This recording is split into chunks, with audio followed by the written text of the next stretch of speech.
घायल हूँ इसलिए घातक हूँ। কেমন ডায়লগটা শুনে কেমন মনে হচ্ছে? মুভিটা হবে না জবরদস্ত? চলুন ফিল্মি চন্দন চ্যানেলে আপনাদের স্বাগত। আজকে যে মুভি ট্রেলারটা আমরা কথা বলবো সেই মুভিটির নাম হচ্ছে ধুরন্ধর। যেমন মুভিটির নাম ধুরন্ধর, গোটা ট্রেলারটা দেখে আমার মনে হয়েছে সত্যিই ধুরন্ধর। এই মুভি ডিরেক্ট করেছে আদিত্য ধর, আর প্রোডাকশন হাউস হচ্ছে জিও স্টুডিও বি62 এবং রিলিজ ডেট আছে ডিসেম্বর 2025, মানে এই বছরের শেষে। এবং এর কাস্টিং সম্বন্ধে কথা বলি, কাস্টিং অসাধারণ কাস্টিং, মানে কাস্টিং মধ্যে কোনো কথা হবে না, এত সুন্দর কাস্টিং। রণবীর সিং এর যদি আপনি লুকটা দেখেন, রণবীর সিং এর লুকটা যেন একবারে একবার খোকার বা শের, যেন ভুকা শের যাকে বলে, যেন বাঘ বা সিংহ শিকার করার জন্য জঙ্গলে জঙ্গলে বা রাস্তায় রাস্তায় ঘুরে বেড়াচ্ছে। এবং তার সঙ্গে সঙ্গে রণবীর সিং এর অপোজিটে স্টার হিসেবে বা হিরোইন হিসেবে পাচ্ছেন সারা অর্জুনকে। সারা অর্জুনের আমি বিশেষ কোনো সিনেমা দেখিনি, আপনারা যদি দেখে থাকেন অবশ্যই আমাকে কমেন্টে জানাবেন। এবং তার সঙ্গে সঙ্গে আছে আর মাধবন, আর মাধবনের বিশেষ ভূমিকা রয়েছে। এবং তার সঙ্গে রয়েছে অর্জুন রামপাল, অক্ষয় খান্না, সঞ্জয় দত্ত, মোটামুটি সব মিলিয়ে একটা জবরদস্ত কাস্টিং আছে। তাই এই মুভির ট্রেলার দেখে আপনারা একটাই কথা বলবেন যে অসম অসম অসম।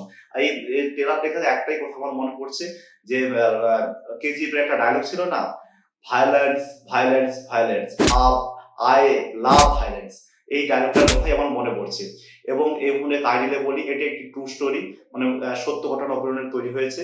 আমার ট্রেলারটা থেকে যেটা মনে হয়েছে যে একটা আন্ডার কভার এজেন্ট যে যে কোনো অঞ্চলে গিয়ে দেশের জন্য মানে যা ইচ্ছা তাই করতে পারবে, এই এরকম একটা ঘটনা এটা হতে পারে। আমার এটা মনে করছি, এবং নাও হতে পারে। ঠিক আছে, আপনাদের দেখে কি মনে হয়েছে সেটা আপনারা জানাবেন। এবং আর মাধবের ক্যারেক্টারটা নিয়ে কথা বলি। আর মাধবের যে ক্যারেক্টারটা প্লে করেছে সেটা হচ্ছে অজিত ডোভাল।